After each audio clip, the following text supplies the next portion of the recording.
ذہن میں آ گئی. تبسل جو ہوتا ہے نا کسی وسیلے سے دعا کرنا.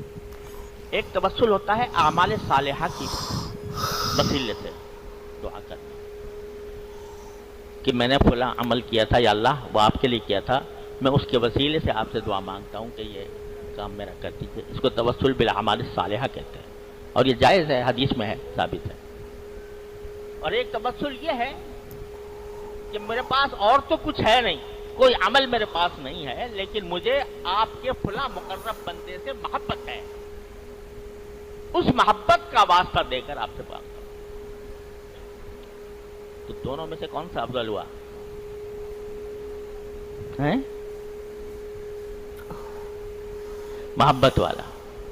وہاں تو یہ ہے کہ میں نے فلاں عمل کیا تھا تو میں اس کا وسیلہ دے کر آپ سے مانگ رہا ہوں, تو گویا میں اپنے عمل کو کوئی اہمیت دے رہا ہوں اور اللہ تبارک و تعالیٰ سے اس کے توسل سے مانگ رہا ہوں. اللہ میں نے جائز تو اس کو بھی کر دیا, ٹھیک ہے چلو اس طرح مانگ لو. لیکن اگر آدمی توسل بغیر اعمال صالحہ کے کسی اللہ کے نیک بندے کا توسل کرے تو اس کا مطلب کیا ہوتا ہے؟ اس کا مطلب یہ ہوتا ہے کہ میرے پاس اور کچھ نہیں ہے, کوئی عمل صالح نہیں ہے جو میں آپ کی بارگاہ میں پیش کر اس کا وسیلہ مانگوں. میرے پاس تو اتنا ہے کہ فلاں بزرگ جو آپ کے مقرب بندے ہیں ان کی محبت ہے مجھے حاصل, تو اس محبت کا بس واسطہ دیتا ہوں. یہ میرے نزدیک زیادہ افضل ہے بنسبت تبسل بالاعمال, کیونکہ وہاں یہاں بندگی ہے, عبدیت ہے, شکستگی ہے, باری تعالیٰ کے سامنے عاجزی ہے. کا موجودہ دور کے حوالے سے کیا کانسیپٹ ہے؟ جو کام بھی ہم اللہ کے ساتھ کریں وہ ایک عبادت کا جز ہو جاتا ہے اور اس میں کامل پیروی ہونی چاہیے حضور کی اور صحابہ کی. یہ صحابہ سے ثابت نہیں ہے. اس میں یہ ہے کہ ذرا بھی ہم ادھر سے ادھر ہو جائیں گے تو خطرے میں پڑ جائیں گے, مشتبہات میں آ جائیں گے. جو چیز صحابہ سے ثابت ہے اس پر اکتفا کیجیے. کیا وہ ان پہ کوئی محرومیت تھی کسی شے کی وجہ سے, کم رہ گئے کہیں؟ اصل میں ہم ان چیزوں میں جو کوئی بڑھاتے چلے جاتے ہیں اس سے پھر گمراہی کے, اگر شروع میں وہ گمراہی نہیں بھی ہوتی تو گمراہی کا احتمال اور گمراہی کا امکان ہو جاتا ہے. تو کیپ آن دی سیف وے, اور سیف وے یہ ہے کہ جو بھی چیز دعا کے ضمن میں جو بھی دعائیں صحابہ کرتے تھے جس طور سے کرتے تھے, حضور کو میں نے یہاں پہ حضور کے ساتھ صحابہ کو ایڈ کر لیا ہے, کیونکہ یہاں تو حضور کو کہنا کہ حضور کے صدقے حضور کے واسطے یہ اے اللہ ہمارا یہ کر دے, تو یہ تو گویا کہ اگر ایسی بات صحیح ہوتی تو صحابہ کرتے, حضور تو نہ کرتے کہ میرے صدقے اے اللہ میری بات یہ قبول کر لے, لیکن صحابہ تو کرتے نا. لیکن یہ کہ یہ چیزیں ثابت نہیں ہیں, بس یہ دلیل میرے نزدیک اصل ہے. اب آپ اس پر عقلی دلیل لائیں, نقلی دلیل لائیں, اس کا کوئی فائدہ نہیں. پہلے اصول طے کروا لیجئے, ما انا علیہ واصحابی. دین وہ ہے جو حضور کے طرز عمل سے اور حضور کے صحابہ کے طرز عمل سے ثابت ہو جائے. اس اصول کو جتنا پختہ کر لیں گے پھر اس کے حوالے سے بھائی لاؤ ثبوت لاؤ, بس ٹھیک ہے. آگے کی بات, کسی بزرگ کی بات, کسی صوفی کی بات, کسی ولی کی بات, کوئی شے دلیل نہیں ہے دین میں. کسی دلیل کسی دینی بات کوئی مزید وضاحت کے لیے کوئی شے ہو یا سائنس کی بات ہو, اس کا کوئی حدیث سے ثابت ہونا ضروری نہیں ہے. حضور سائنس پڑھانے نہیں آئے تھے.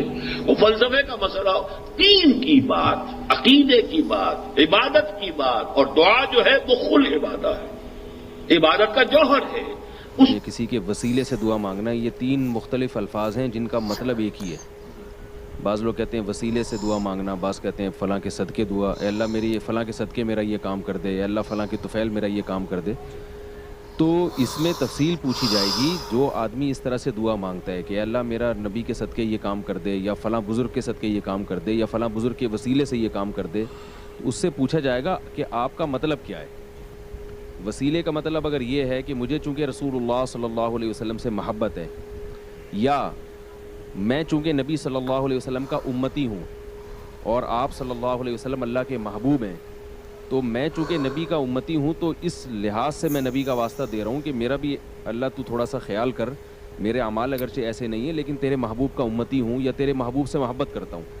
تو وسیلے کا یہ مفہوم اگر لیا جائے تو یہ بالکل جائز ہے، اس لیے کہ اللہ تعالیٰ کی رحمت ہے کہ اللہ نے ہمیں نبی کا امتی بنایا، تو اللہ تعالیٰ سے کوئی اس کا واسطہ دیا جا سکتا ہے، یا کسی بزرگ کی محبت کا واسطہ دیا جا سکتا ہے، اللہ فلاں بزرگ کے وسیلے سے میرا یہ کام کر دے. کیا مطلب کہ فلاں بزرگ وہ تیرے محبوب بندے تھے، تو میں چونکہ ان سے محبت کرتا ہوں تو انہی کا خیال کر کے میرا یہ کام کر دے، تو کام اللہ ہی کرے گا. اس میں کوئی بزرگ واسطہ نہیں بن رہے ہیں کہ وہ اللہ تعالیٰ کی مدد کریں گے معاذ اللہ، یا نبی واسطہ نہیں بن رہے ہیں کہ وہ اللہ کی مدد کریں گے آپ کا کام کروا دیں گے، ایسا نہیں ہے. تو یہ بالکل جائز ہے، اس میں کوئی حرج نہیں ہے.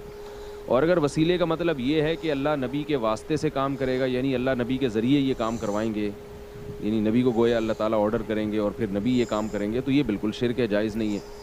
تو اس لیے یہ جو کہتے ہیں نا لوگ کہ وسیلہ شرک ہے، تو یہ بھی غلط ہے، اور یہ کہنا کہ وسیلہ بالکل جائز ہے یہ بھی غلط ہے. وسیلہ جائز بھی ہو سکتا ہے، حرام بھی ہو سکتا ہے. اس میں افراط و تفرید بہت ہے، کیونکہ میں کبھی کبھار دیکھتا ہوں یوٹیوب پہ مختلف لوگوں کی کچھ اس بارے میں کلپ آتے ہیں، کچھ نے الاطلاق اس کو حرام ناجائز کہا ہوتا ہے کہ بالکل شرک ہے شرک ہے شرک ہے، جو بھی وسیلے سے دعا مانگے گا وہ گویا مشرک نہیں بھی ہوگا تو مشرکانہ عمل تو بہرحال قرار دے دیا جاتا ہے، تو یہ غلط ہے.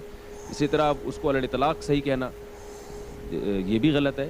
تو نیت پوچھی جائے گی، اور جب تک ہمیں کسی کی نیت کا یقین نہ ہو تو ہم اس پہ شرک یا کفر کا فتویٰ نہیں لگا سکتے، کیونکہ اسلام نے ہمیں یہ حکم دیا ہے کہ جب تک کسی مسلمان کے عمل کی آپ اچھی لاجک